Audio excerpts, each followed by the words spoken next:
بسم اللہ الرحمن الرحیم۔ السلام علیکم دوستو، میں ہوں سلیم راب نواز اور آپ میرا یوٹیوب چینل سلیم راب نواز آفیشیل دیکھ رہے ہیں۔ تو دوستو آج میری گفتگو کا موضوع ہے کامیابی۔ تو دوستو کامیابی کسی کی وراثت نہیں ہے، کامیابی حاصل کی جاتی ہے محنت، کوشش اور لگن کے ساتھ۔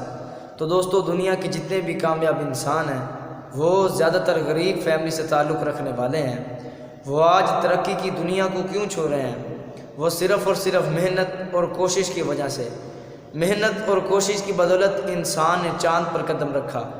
محنت اور کوشش کی بدولت انسان نے لوہے کو جہاز کی شکل میں خلا میں بھیجا۔ محنت اور کوشش ایسا انمول خزانہ ہے جس کی بدولت کوئی بھی انسان، خواہ وہ امیر ہو یا غریب، وہ جو بننا چاہتا ہے، وہ جو کرنا چاہتا ہے کر سکتا ہے۔ وہ اس لیے کامیاب انسان بن سکتا ہے کہ اللہ رب العزت کا قرآن مجید میں ارشاد ہے، لیس الانسان الا ما سعی۔ ترجمہ، انسان جس چیز کے لیے کوشش کرتا ہے میں اس کو دے دیتا ہوں۔ تو میرے بھائیو، یہ اللہ رب العزت کی طرف سے بہت بڑی حوصلہ افزائی ہے ہماری کہ اللہ پاک خود ارشاد فرماتے ہیں کہ میرا بندہ تو جس چیز کے لیے کوشش کرتا ہے میں تجھے دے دیتا ہوں۔ تو دوستو اب میں آپ کو ایسی شخصیات سے متعارف کروانا چاہتا ہوں جو ماضی میں غریب تھے، اتنے غریب تھے کہ کھانے کے لیے روٹی تھی اور رہنے کے لیے چھت نہ تھی، لیکن ان لوگوں نے ایسی محنت کی کہ آج ترقی کی دنیا میں ان کا بہت بڑا نام ہے۔ ماضی میں وہ غریب تھے لیکن آج وہ اتنے بڑے سٹار ہیں کہ ہر بندے کی ان سے ملنے کی خواہش ہے۔ Number 1، Pakistani fast bowler Shoaib Akhtar. 100 میل فی گھنٹہ کی رفتار سے بھی زیادہ تیز گیند پھینکنے والا پاکستانی فاسٹ بولر شعیب اختر۔ دوستو شعیب اختر اپنی کتاب کے اندر لکھتے ہیں کہ ایک وقت تھا کہ میرے پاس کھانے کے لیے روٹی کے پیسے تھے اور رہنے کے لیے چھت نہ تھی۔ مجھے لاہور کے ریلوے اسٹیشن پر ایک تانگے والے کے ساتھ فٹ پاتھ پر رات بسر کرنی پڑی، لیکن میری محنت اور کوشش نے مجھے ایسا کامیاب انسان بنا دیا کہ میری بولنگ کے سامنے دنیا کے بڑے بڑے بلے باز مثلاً سچن، برائن لارا، وکی پونٹنگ اور راہل جیسے بڑے بڑے کامیاب بلے باز مشکل میں گرفتار نظر آتے تھے۔ دوستو یہ مقام، عزت و شہرت شعیب اختر نے صرف اور صرف محنت اور کوشش کی وجہ سے حاصل کی۔ نمبر 2، شاہد خان۔ دوستو یہ شاہد خان وہ پاکستانی ہے جنہوں نے 1991 عیسوی میں اعلیٰ تعلیم حاصل کرنے کے لیے امریکہ کا رخ کیا اور حالات ناساز ہونے کی وجہ سے تعلیم کے ساتھ ساتھ کام بھی کرنا پڑا، اور وہ کام ایک ریسٹورنٹ کے اندر برتن دھونے کا تھا۔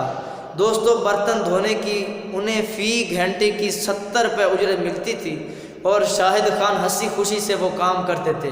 تعلیم کے ساتھ ساتھ انہوں نے انجینئرنگ کی ڈگری حاصل کی اور ٹویوٹا جیسی نامی کمپنی میں بمپرز بنانے کا موقع پایا۔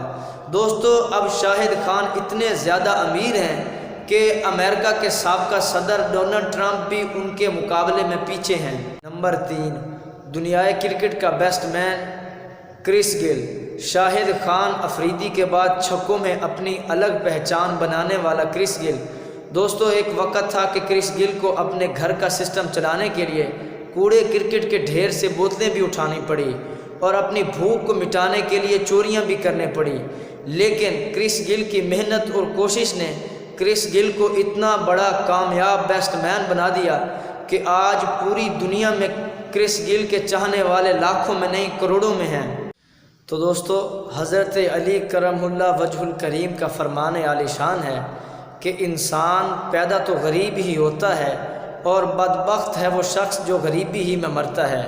تو دوستو اگر آج کوئی اسٹوڈنٹ ڈاکٹر بننا چاہتا ہے، انجینئر بننا چاہتا ہے، پائلٹ بننا چاہتا ہے، آرمی میں جانا چاہتا ہے، یا کوئی عام انسان جو بھی بننا چاہتا ہے بن سکتا ہے، وہ کامیاب انسان بن سکتا ہے۔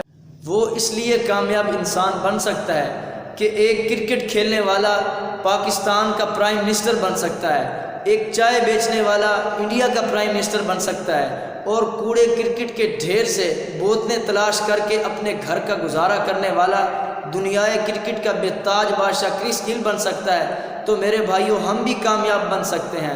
کامیابی ہمیشہ ان لوگوں کا مقدر ہوتی ہے جو محنت کرتے ہیں۔ اور محنت بھی ایسی کرتے ہیں کہ میرے بھائیوں ایک دفعہ ناکامی کے بعد اس کو چھوڑ دیا۔ محنت ہے بار بار کسی کام کو کرنا، اور جو لوگ بار بار محنت کرتے ہیں وہ ایک نہ ایک دن کامیاب ضرور ہو جاتے ہیں۔